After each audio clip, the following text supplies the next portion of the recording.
We're somewhere in South Dakota. One of the nights we were here, we counted over 130 other rigs out here with us. Look at our front yard. So if you come, you gotta try the donuts. And mine just came out of the grease. A lot of people here, a lot. But that's where everything is gonna change this fall. I can't wait for sunset. It's gonna be so pretty. Okay, so it's 5:47. We're trying to get an early start this morning. Last night when we went to bed, there was 11 rigs in the parking lot. This morning there's 14. I think everybody's kind of heading toward that same area, that Badlands National Park area. But we wanted an early start this morning because it's a 3-hour drive. When to get there early, hoping to find a place up there on the wall. But it's early. We're gonna make a fuel stop, 3 hours. Let's do this.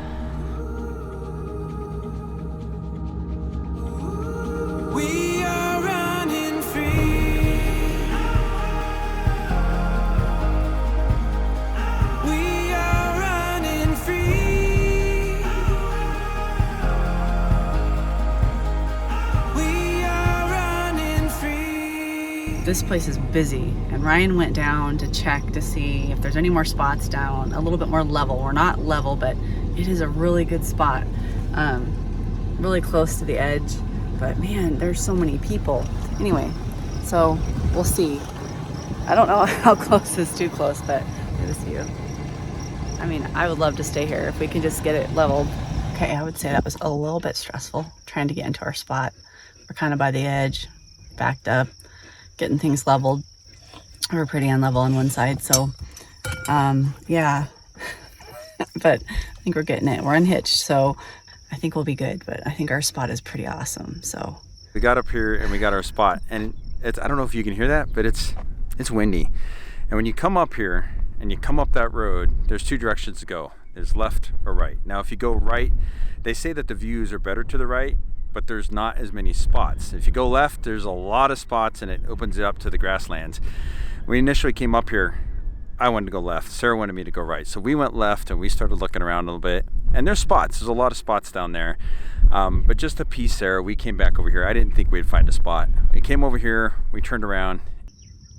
go ahead and say it. I said, okay, you win. And we found a really good spot. This spot is really good, and the reason why is because it's kind of, I think it's probably on the highest point around here. So we're kind of up on this edge, and we get kind of this full spectrum view of the whole area down below. The only bad thing is though, and because of the view, we get a lot of people parking close to us and walking up to the camp side of our rig. So in between us and the cliff to take pictures, but that's okay. We get to meet new friends. So as you're cruising around trying to find a spot, the one thing you're gonna find is it is not level up here. Now, we boondock often, so we're used to that, but these spots up here are pretty slanted. I used to carry wood blocks with me. I stopped carrying them just to try to conserve space.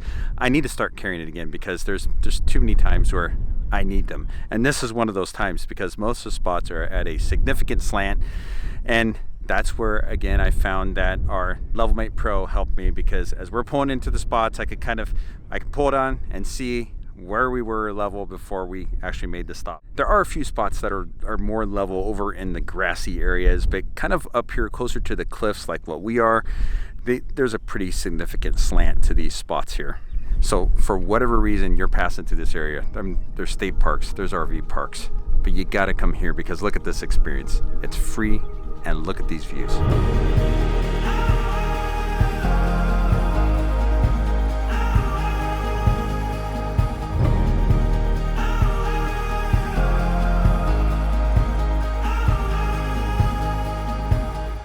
So we left a little bit after sunrise this morning. Wish we would have gone a little earlier, but we went to Badlands National Park. Now we couldn't film in there, and I did get some video for Instagram.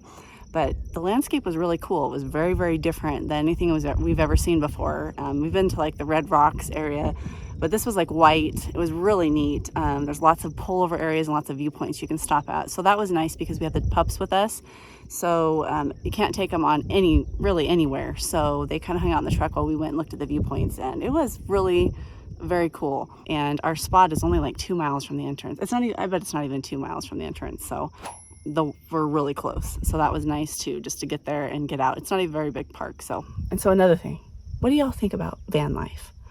I've been down the south too long, so I'm saying y'all a lot. But what do you think about van life? I mean, it it seems really, it's appealing to us because you get to a lot of places and get places quickly. You know, our beacon, it's super reliable. So we've just been having fun kind of thinking about other things and thinking about something smaller or, you know, something the same size. Just trying to figure out maybe what we could do or just dream it a little bit. So, but the van life is really appealing. But we also have our pups, so we're not like sold on it or anything like that, but it's just it's interesting. So what do you think about it? Okay, so dispersed camping is exactly that, where you show up and you pick a spot and there's unlimited amount of camp spots, and you may be far apart and you could be really close to your neighbor. And that's when you get to those times when there's over 130 people out here.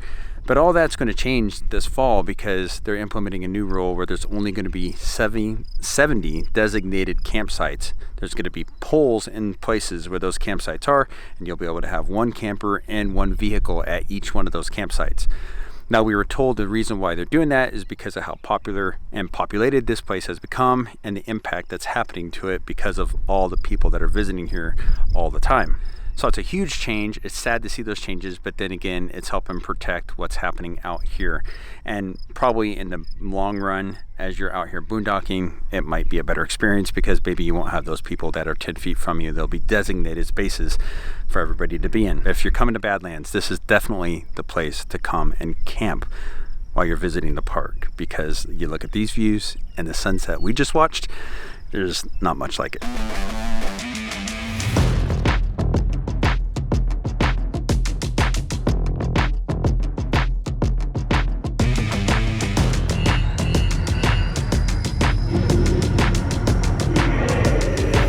Hundreds of miles on the sides of the highway, there were signs advertising Wall Drug Store. We're going to go inside and see what they're famous for. In 1931, Ted and Dorothy Husted started Wall Drug, and it was a struggling business come 1936. So they came up with an idea to give free water to passerbyers on the interstate. So they put signs all over the interstate to get, well, back then it was a highway, to get people to come into the city for free ice water. And that's what made this business what it is today. So the water's a thing, it made them famous, but everybody has to try the donuts because it's like, I guess it's world famous donuts. And mine just came out of the grease, so mine's hot. All right, so we tried the water, we tried the coffee, we ate some donuts, we did some shopping, and we even got our free Wall Drug sticker because it's free. And it is really touristy, but it has a cool story. And if you're passing through this area, you really need to stop and check out Wall Drug. So I'm kind of sad to leave here. This is like one of the best boondocking spots I think we've had. I don't know if ever, but definitely for a long time. I mean, especially the most scenic views right outside your door. And depending on how close you get to that edge, I mean, it is literally right outside your door. But it was really cool. So when I was sitting at the desk the last couple days, this was the view. I mean, it was so pretty. So it's really hard hooking up to leave here to go to another spot, but it's time to move on. Okay, so I've been craving pickles. Don't ask me why. He thinks that I'm gonna find pickles at the gas station. I already looked at one, no pickles, but now I'm going to a second one. He thinks that I'm gonna find them. Fighting over whose donuts are better. Mine's maple. Here's just a regular donut, no icing. It's plain, but it's kind of has a vanilla taste to it. And no pickles, but I found chips and salsa. That's gonna have to do. Maple donut is better than a plain donut. You want the plain. It's a lot smaller than I thought. This is the third one, and he's in there. There's no way he's gonna find pickles. We should try a bite of it. You would like to hear Tristan a little bite? No. Just a little bit. How the heck? I didn't think I'll look in the refrigeration. Okay, we found pickle. What? I don't even know. Oh, it smells good. Oh. So we drove a little over 300 miles today. We started off in Kellogg in Iowa. I gotta sound more certain about myself. I don't even know where the heck we started. Tastes more like a cucumber.